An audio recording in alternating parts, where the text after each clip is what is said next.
¿cómo están? Bienvenidos a un nuevo video de PSU Historia. Acá vamos a hablar sobre la historia de la economía chilena para la PSU porque sabemos que es uno de los temas que más le cuesta a casi todo el mundo. Pero para empezar a hablar tenemos que tener algunos conceptos básicos claros. Por ejemplo, ¿qué es la economía? ¿De qué hablamos cuando hablamos de economía? Para empezar a hablar.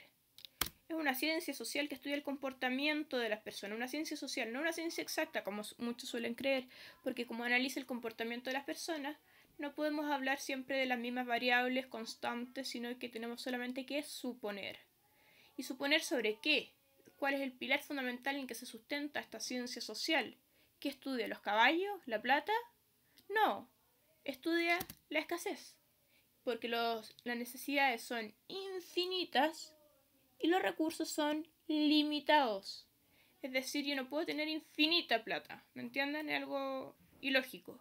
Entonces, dados esos recursos limitados, algunos más limitados que otros, eso no lo podemos negar, tenemos que saber administrarlos para poder tener una cantidad razonable de necesidades suplidas. ¿Y cómo podemos administrar esos recursos? Conciliando. Para administrar los recursos tenemos que conciliar, dejar algunas cosas fuera, otras dentro, porque no podemos tenerlo todo. Por eso se habla a veces de lo que se llama, voy a ocupar el color de la pluma negro. Esperen, déjame acordarme. Ya me acordé. Era el costo alternativo o de oportunidad.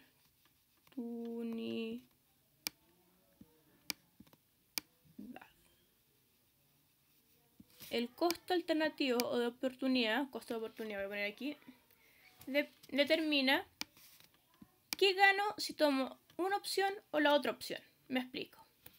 Voy a poner un ejemplo bien burdo, pero se ocupa para cosas un poco más complejas también. Yo tengo 2 lucas y puedo comprarme un lápiz que necesito para el colegio o un dulce con una Coca-Cola. No sé, esas dos cosas cuestan menos de 2 lucas, pero ya no importa. Tengo lucas entonces, tengo 1000 pesos y me puedo comprar un lápiz que necesito para el colegio o la Coca-Cola. ¿Qué prefiero? Y ahí está el costo alternativo o de oportunidad. Es una cosa que se sopesa en la economía. Y hay varios conceptos más asociados, por ejemplo el de microeconomía y macroeconomía. Cuando hablamos de micro estamos hablando de las cosas que se llevan a la casa, y macroeconomía son los conceptos asociados a un nivel país o nivel internacional. ¿Qué pasa? Que no son cosas que están aisladas.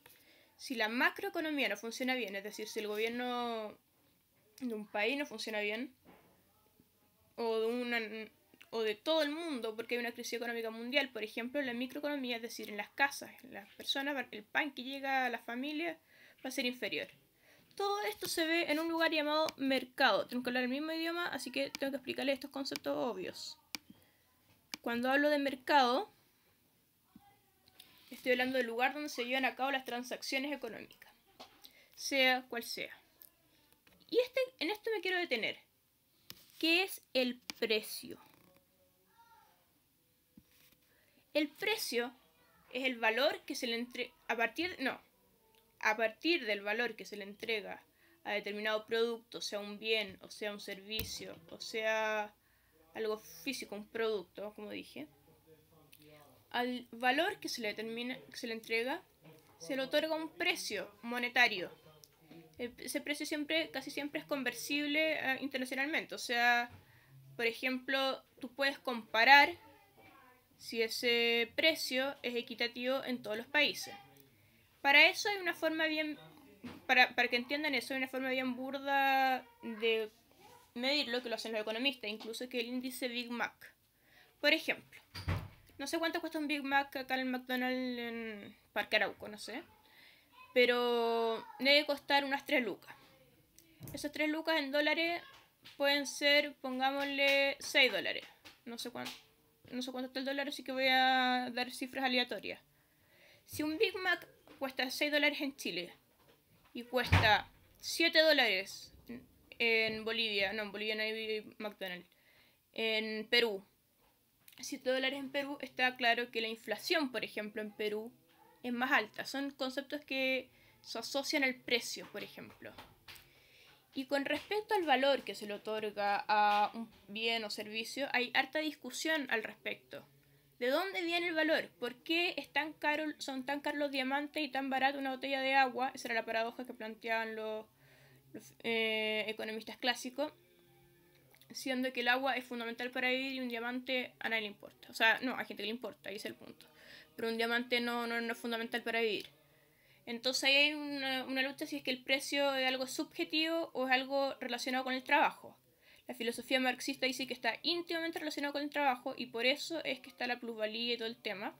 Otros dicen que no, que es subjetivo porque un cuadro va a valer muchísimo y aunque haya trabajado una sola persona en ella, en el cuadro, por ejemplo la Mona Lisa, claro, mucho trabajo pero de una sola persona, en cambio a lo mejor muchas personas se dedicaron a hacer un auto Volvo del 74 que ahora no tiene ni casi nada de valor, en cambio la Mona Lisa muchísimo valor. ¿Me entiendo? Entonces es como súper subjetivo todo el tema. Ay, no avanza. Y claro, todo este tema de la escasez es lo que nos quiere evitar llegar a la bancarrota o todo eso. Y eso es una de las cosas principales que de la economía, que la escasez sea cada vez menor o más soportable. Una cosa que preguntan bastante en la PSU es el tema de las ventajas comparativas. ¿Qué es una ventaja comparativa? O para empezar a hablar, ¿qué es una ventaja absoluta? Voy a anotar eso. Ventaja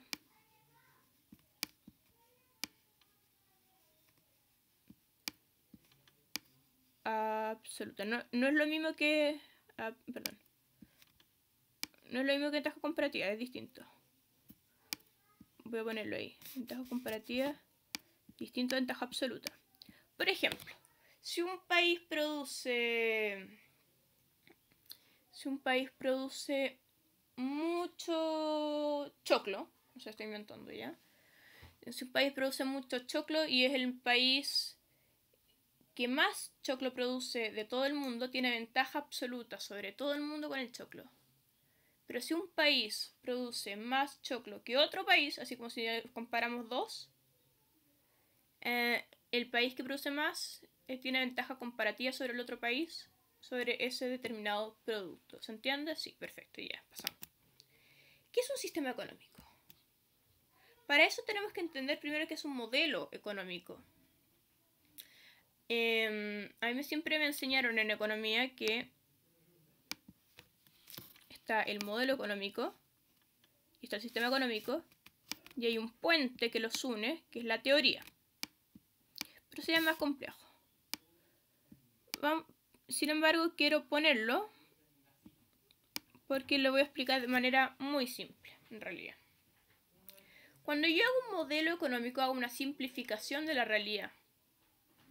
Estoy hablando sobre, por ejemplo, quiero determinar cuántas botellas de agua se van a comprar en la caminata hacia no sé dónde, hacia ver al Papa, desde Chillán. Estoy inventando ya.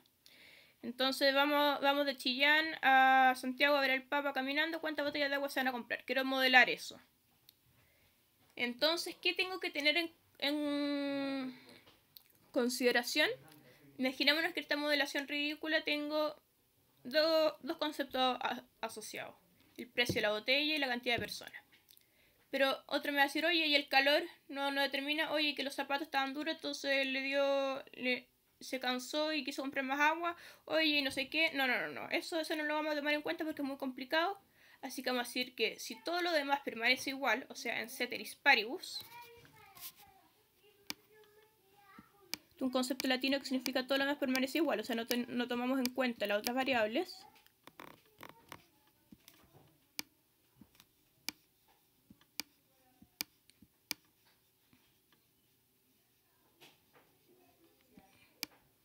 En ceteris paribus vamos a tomar en cuenta cuántas botellas de agua se van a comprar, considerando el precio del agua y la cantidad de personas. Nada más, no cuánto calor hizo, cuánto frío hizo, etcétera, etcétera, etcétera. Eso es un modelo económico, ¿ya? Pero ¿qué pasa? Que a partir de ese modelo económico yo puedo formular una teoría. Yo puedo formular una teoría. Decir, a medida que hay más gente, te estoy inventando ya, ya dije eso, pero no importa. A medida que hay más gente, más agua se compra y empiezo a hacer todas unas teorías, empiezo a hacer unas aseveraciones y puedo crear un sistema económico. Entonces, ¿qué es un sistema económico? Un sistema que a partir de muchos modelos y muchas teorías se llega a una conclusión general sobre cómo deben ser las cosas en determinado país, sociedad, mundo o casa, dependiendo de dónde estemos. Y ese sistema, hay muchos sistemas económicos. Está el keynesianismo, está el capitalismo,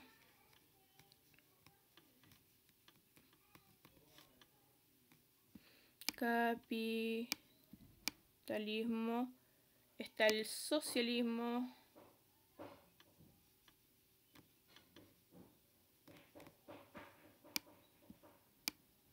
etcétera, etcétera. ¿Se entendió?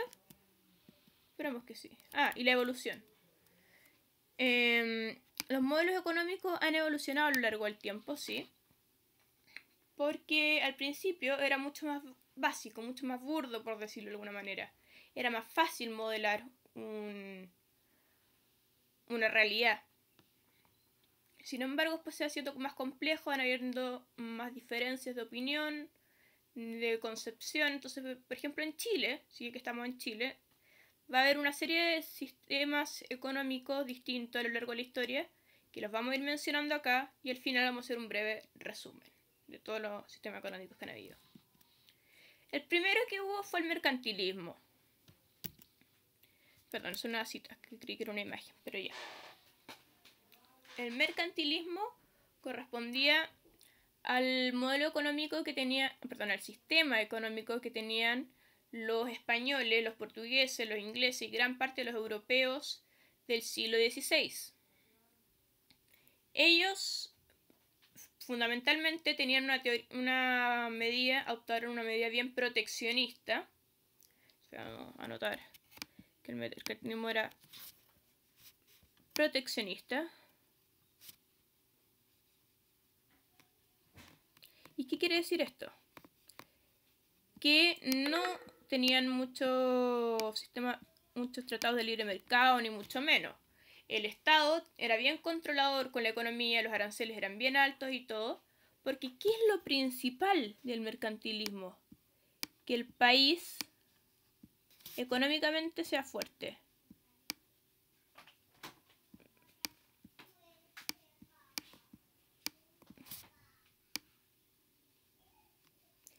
¿Y cómo llegamos a eso?